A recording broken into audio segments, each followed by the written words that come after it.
154 पर।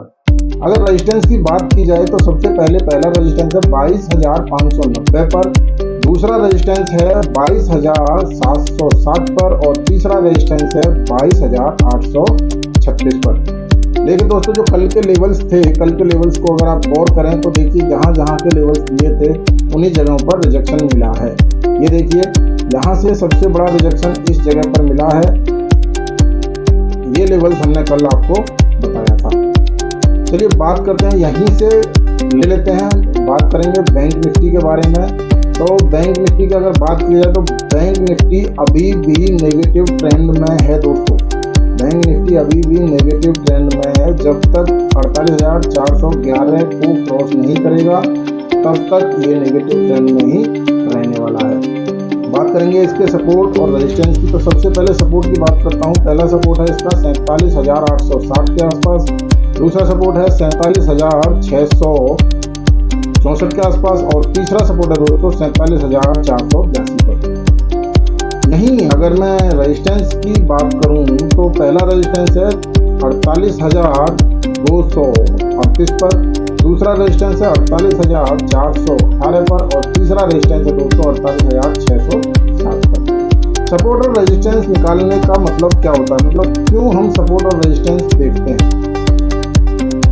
क्या जरूरत है सपोर्ट और रेजिस्टेंस देखने की। हमको तो कैंडल स्टिक पर काम करना है या तो किसी इंडिकेटर को लगाकर काम करना है, ऐसा ही है लोगों का सोचना।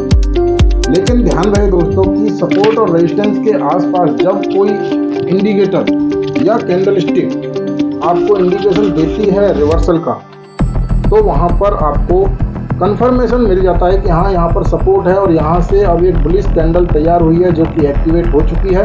तो इसका मतलब है कि यहाँ से मार्केट ऊपर जा सकता है, इसलिए हम सपोर्ट और लेवल्स को निकाल कर रखते हैं। अभी बात करेंगे यहीं से CNX फाइनेंस, मतलब कि फाइनेंशियल निफ्टी। CNX फाइनेंस की बात करेंगे यहीं से फाइनेंशियल निफ्टी की। तो अगर इसके ट्रेंड की बात की जाए तो ये पॉजिटिव ट्रेंड में है, फिलहाल पॉजिटिव ट्रेंड में है।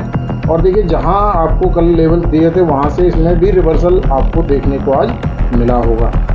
अभी बात करते हैं इसके सपोर्ट और रेजिस्टेंस की। तो सबसे पहले इसका पहला सपोर्ट है 23,230 पर, दूसरा सपोर्ट है दोस्तों 23,132 पर और तीसरा सपोर्ट है दोस्तों 23,064 पर। यहीं मैं अगर रेजिस्टेंस की बात करूं तो इसके रेजिस्टेंस, पहला रेजिस्टेंस 23,395, दूसरा रेजिस्टेंस 23,462 और तीसरा रेजिस्टेंस 23,560। यहीं से देर ना करते हुए ले लेते हैं अगला सेक्शन जो कि आपके सामने मिड कैप निफ्टी है। मिड कैप निफ्टी की फिलहाल बात करूं तो ये अभी नेगेटिव ट्रेंड में है और इसके सपोर्ट और रेजिस्टेंस की अगर मैं बात करूं तो इसका पहला सपोर्ट है 10,767 पर, दूसरा सपोर्ट है 10,626 पर और तीसरा सपोर्ट है दोस्तों 10,470 पर। वहीं अगर मैं रेजिस्टेंस की बात करूं तो इसका पहला रेजिस्टेंस है 11,065 पर, दूसरा रेजिस्टेंस है दोस्तों 11,217 पर और तीसरा रेजिस्टेंस है 11,361 पर दोस्तों। तो ये तो हो गए Nifty, bank Nifty, CNX finance मतलब फाइनेंशियल निफ्टी और मिड कैप निफ्टी के लेवल्स। अभी बात करेंगे सेंसेक्स के लेवल्स के बारे में। तो दोस्तों सेंसेक्स आज अपने पिवट पॉइंट के ऊपर क्लोज हुआ है और इसके सपोर्ट और रेजिस्टेंस की अगर मैं बात करूं तो ये अभी पहली बात तो ये नेगेटिव ट्रेंड में है फिलहाल अभी तक।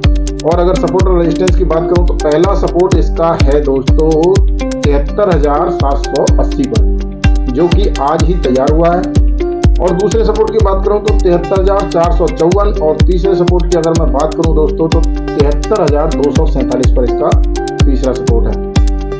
वहीं मैं अगर रेजिस्टेंस की बात करूं तो इसका पहला रेजिस्टेंस है 74,310 पर, दूसरा रेजिस्टेंस है 74,518 पर और तीसरा रेजिस्टेंस है 74,841 पर। तो ये थे दोस्तों आज के लिए कल के लिए मार्केट के लेवल्स, सपोर्ट, रेजिस्टेंस और इनके अंदर क्या क्या कार्रवाई हुई। अगर आपको हमारी वीडियो पसंद आती है या आपको हमारे निकाले हुए लेवल्स पसंद आते हैं, प्रेडिक्शन पसंद आता है तो आप हमारी वीडियो को लाइक कर सकते हैं, शेयर कर सकते हैं और चैनल को सब्सक्राइब कर सकते हैं। अगर आप हमारे साथ मिलकर सैमको में अकाउंट ओपन करना चाहते हैं तो डिस्क्रिप्शन में दिए हुए लिंक से आप सैमको में अकाउंट ओपन कर सकते हैं। सैमको आपको फ्री रिकमेंडेशन देता है, 4 से 5 रिकमेंडेशन पर डे आपको सैमको से मिलते हैं। तो चलिए आज की वीडियो में इतना ही, मिलेंगे कल और एक वीडियो के साथ, तब तक के लिए धन्यवाद। Investments in securities market are subject to market risks. Read all the related documents carefully before investing.